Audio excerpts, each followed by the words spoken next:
Hey everyone, welcome back to the Going Scared podcast. This is your host, Jessica Honegger, founder of the social impact fashion brand Noonday Collection.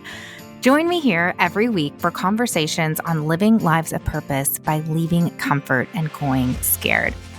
Today's episode is a special one that we are releasing in honor of International Women's Day, which is how we got to kick off our whole week.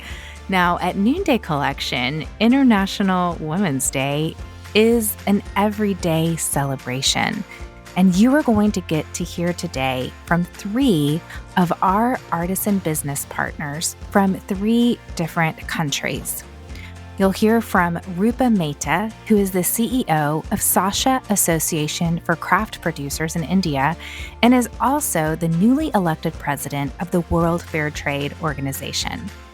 You'll hear from Fabian, who is the director of production at Haiti Design Co. in Haiti. And finally, you'll hear from Jalia, Noonday Collection's first artisan partner and the founder and chief creative officer of African Styles Ajuna. We recorded this conversation live at Noonday Collection's Global Fashion Sales UN-type summit in Austin, Texas that we have here every single year. I know this conversation will mean so much to you as it did to me. Give it a listen.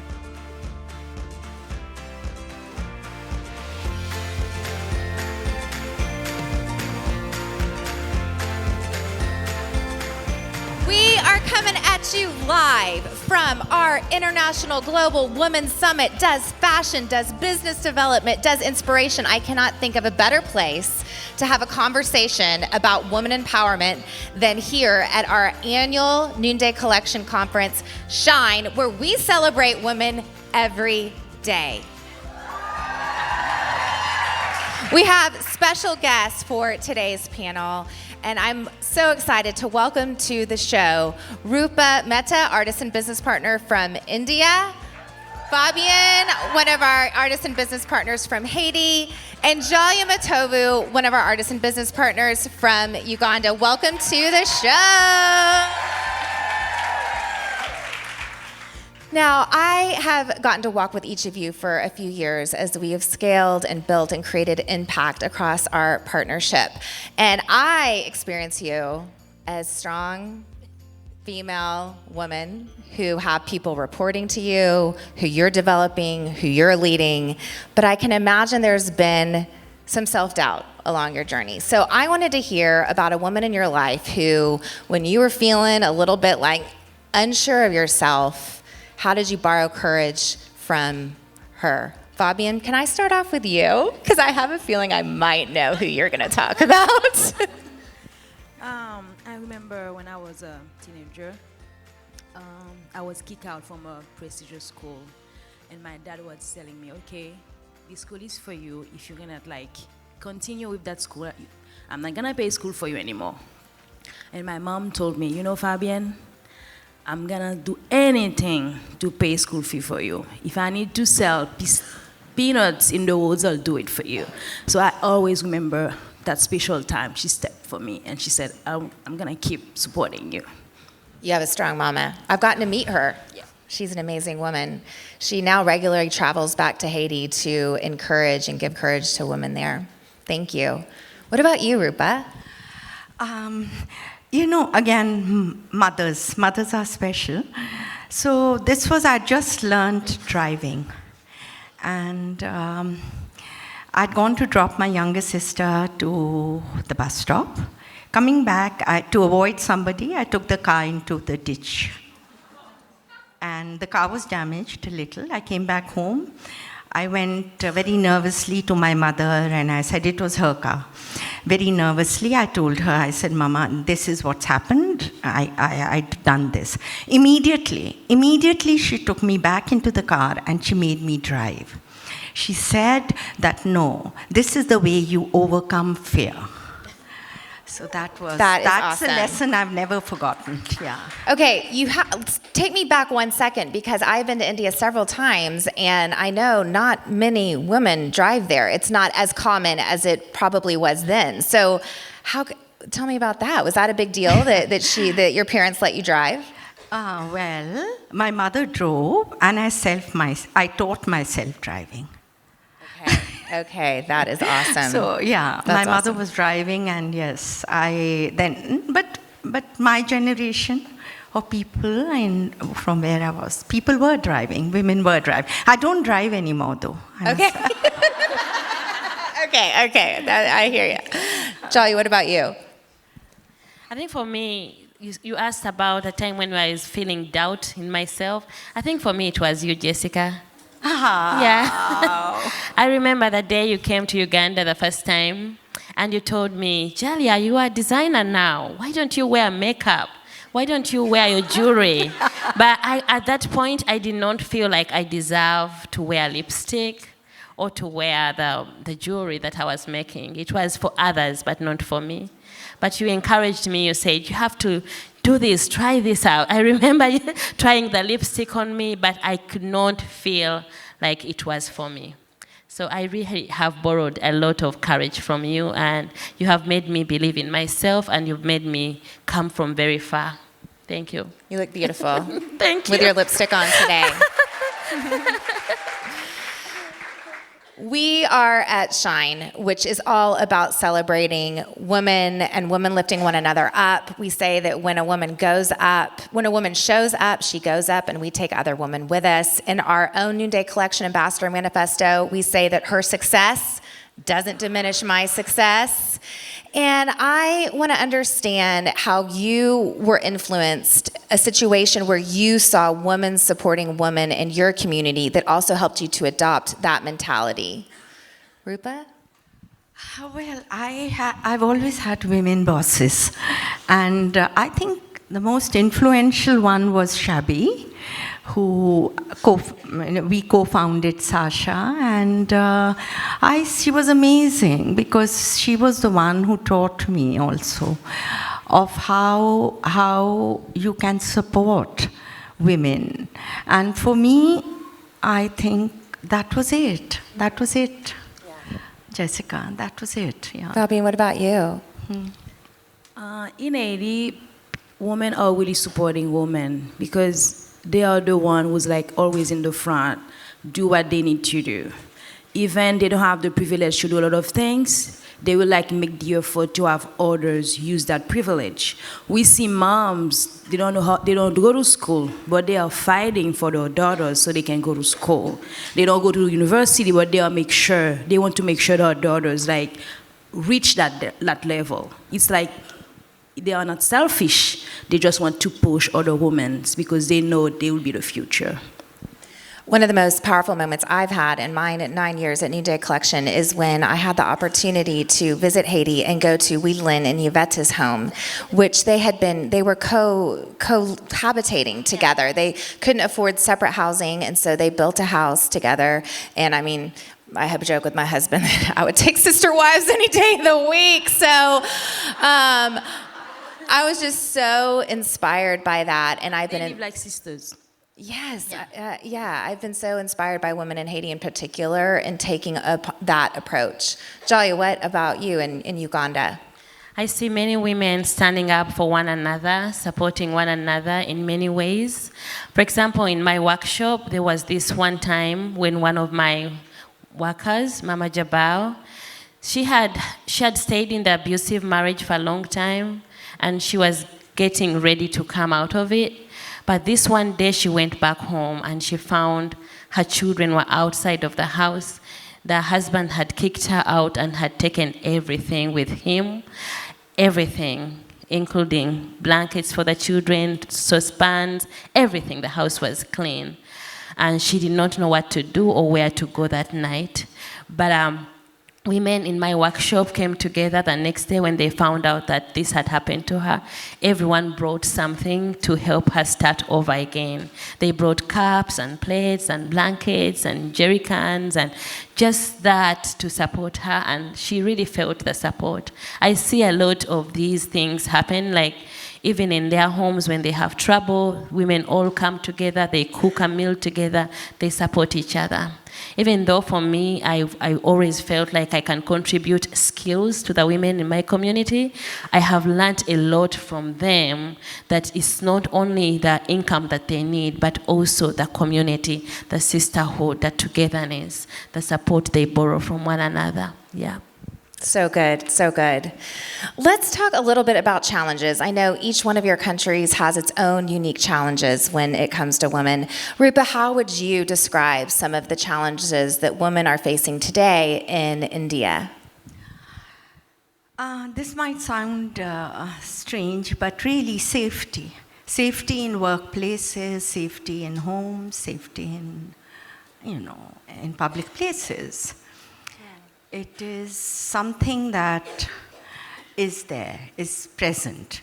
It's not like an epidemic, but I think it's something that women are constantly having to take care. The Me Too movement, it can be anywhere, but here it's in India. One is that, and secondly, which I think is important, is opportunities. And also the opportunities for women to be able to at least get out and, have the education. Probably people are getting more and more, but work opportunities, or being recognized, or being given those positions which they rightly deserve. And even in home situations, there are still cases, and this is serious, I think it's serious in my view, that a man and a woman go to work, but a woman comes back home and it's like, okay, now the fun and games are over, let's get the meal on the table. So that I think is really not right.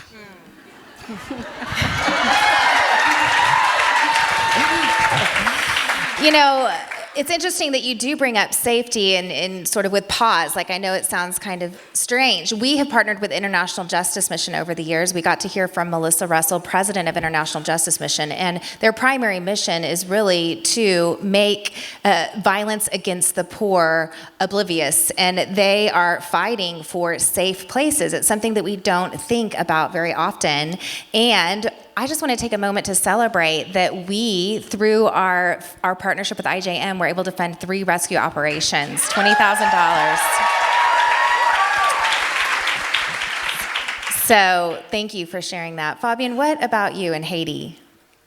Women in Haiti are facing a lot of challenges. Not only, in Haiti, they have most of the time they put men in front, but women get physically abused by their partners, and the worst thing, they make them feel guilty about that. It's like they're victim 2 times. It's like it's their fault if something happened, and they have to accept that. And sometimes they treat them really bad, and they make bad comments about them. So they are facing a lot of challenges. Thank you. Jalia in Uganda. I think I can state about 3 things. The first one is abuse. Domestic violence is still a big thing in my country, especially in communities where poverty is very big. There's still a lot of domestic violence. And the sad thing is that the government has not done much to protect the women from abuse from their husbands. The law does not really come out to protect the women. Another thing is education. There's still a big percentage of women or girls that cannot access education as much as the boys can. There is still in the culture where people think that the boy child is a better person to educate than the girl child. Even though there's this African proverb that says, if you educate a man, you educate an individual, but you educate a woman and educate the whole community. So I believe that if we, thanks to Noonday for all the sponsorships that we have in our country, the majority of the children who are sponsored are girls, and I do that on purpose because I want the girls to achieve as much as the boys can achieve. So. And I know in many of your countries, education is an issue for women, where girls have often not had the opportunity to be educated. And as you mentioned, Roopa, that's changed dramatically in India. But then, of course, the problem remains after school, jobs. Yeah. And I know, Fabian, you talked to us yesterday that even within your workshop, there might be a woman with a law degree working beside a woman who's never been to school because there just are not enough jobs. Jalia, I love what you said, and I think we could even add to that and say you give a man a job, you give an individual a job, and you give a woman a job, and you give an entire community. You lift up the whole community. So let's talk a little bit about that, because that is why we are in partnership together. That is our shared passion, that we are creating meaningful, dignified work that is bringing dignity to women so that they're not afraid to come to work. So when they come to work, they are going to be developed and they are going to become leaders. They're going to get paid on time, and then they're going to use that money to then educate the next generation. Hello, this is what we get to do at Noonday Collection. As customers, when we purchase, we get to be part of that solution. As hostesses, when we open our home, we're part of that solution. And then ambassadors, we get to also have our very jobs be what is the domino effect that creates this impact. So, Roopa, let's talk about that. Let's talk about, you mentioned the problems in India. How is your work at SASHA Designs being a solution to the problems that you see for women in your community? Actually, if we see the impact in SASHA, you see that how the dynamics at home have changed, and they have changed. The women who are going out to work, who are bringing money home, you've seen the respect they have got in their homes, in their communities. The biggest I think positive is that because they're meeting other women, they're sharing their issues, they're getting strength, and they're able to have a voice in the house. They're able to participate in decision making. And with the income, they contribute for the education of the children, for health care, and for joy, to get that TV, to go for the movie, to have new clothes at the festival. So I think that's a position of women. It has changed, and thank you. Fabian in Haiti. I want to add to what Roopa said, because most of the time when men working, they feel, okay, I need to have more women in my life because they have more money. But when women have money, they take care of others. They take care of their children. They take care of their cousin. Most of the time in Haiti, when we said that yesterday, when someone is working, they have other people to help. They have cousins, sister, grandma. Exactly. They feel the need to help those people. So it's very important when women are working, because it's good for the whole community. It's not just only for themselves, but for other people. It's beautiful. Jalia in Uganda.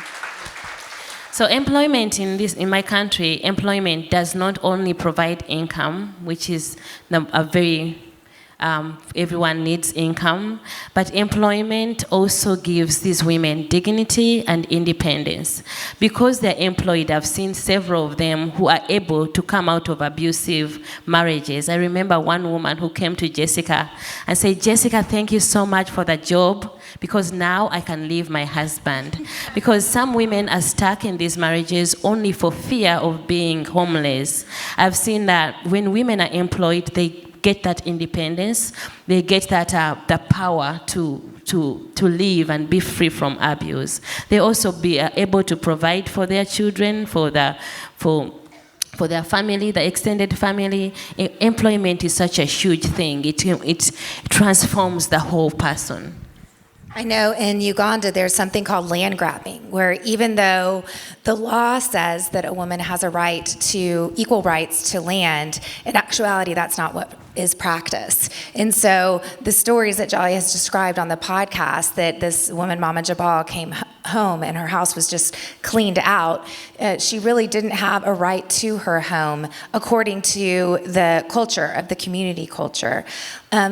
Do you see that what do you see could change this? What are some ways when you think about the future of women in your countries and if you could even imagine a world, a couple of years from now, you're standing in the future, you're looking back, and paint a picture of that. Paint a picture of what would just bring you joy and just make you feel like, gosh, what we have done because of our work has created flourishing in our communities.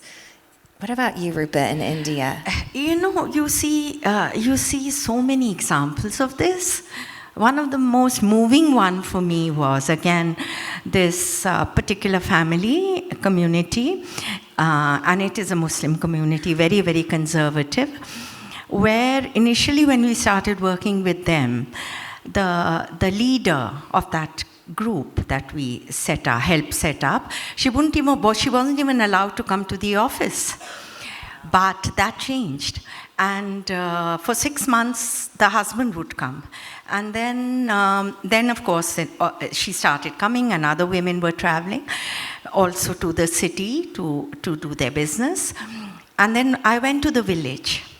And outside her home, Anima is her name, there were 3 cycles.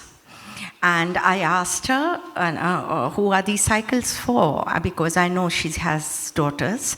She says, these cycles are for the girls. They cycle to the next village to study. So that was it made a huge impression on me, because it demonstrated how when there is income coming in, there are dreams for the future for the children, and now for the girls as well. And in India, there are many, many leaders, women leaders, and women moving into new professions, occupations. So there is now a certain critical mass, if you like, that is created, and which we are hopeful about, and you see it also at another level in our communities, where of course many more ceilings have to be cracked. Ice ceiling, I don't know what the phrase is, but yeah. I see lots of cracks, Roopa, and I think you're the one that's up there making the cracks.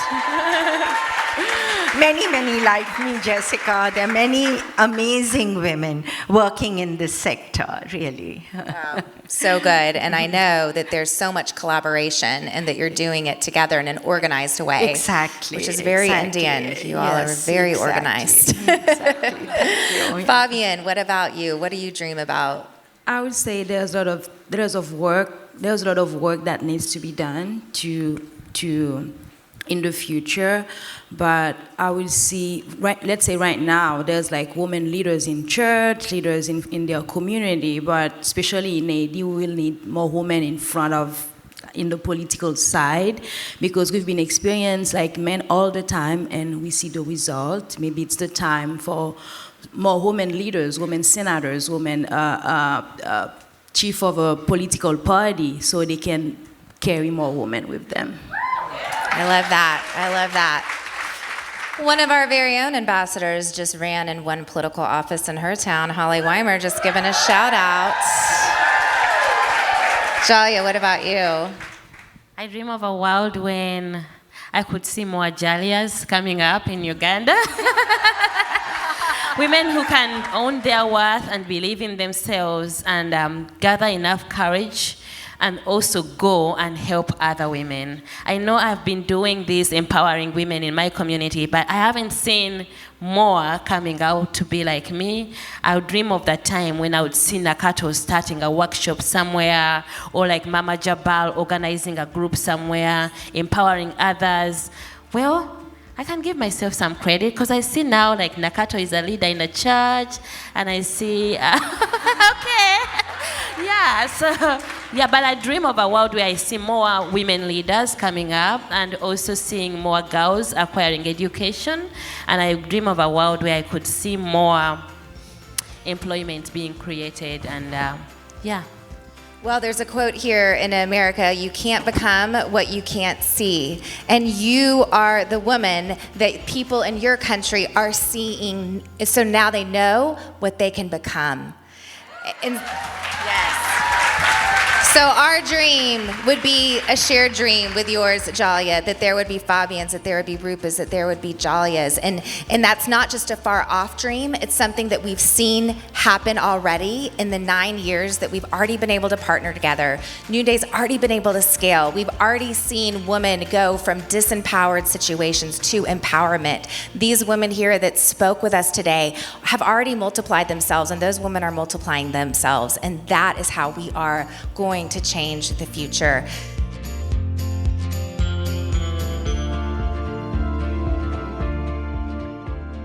I have learned so much from these 3 different leaders.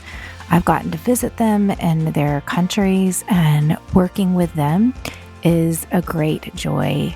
We truly are a business model where her success does not diminish mine. In fact, her success is my success.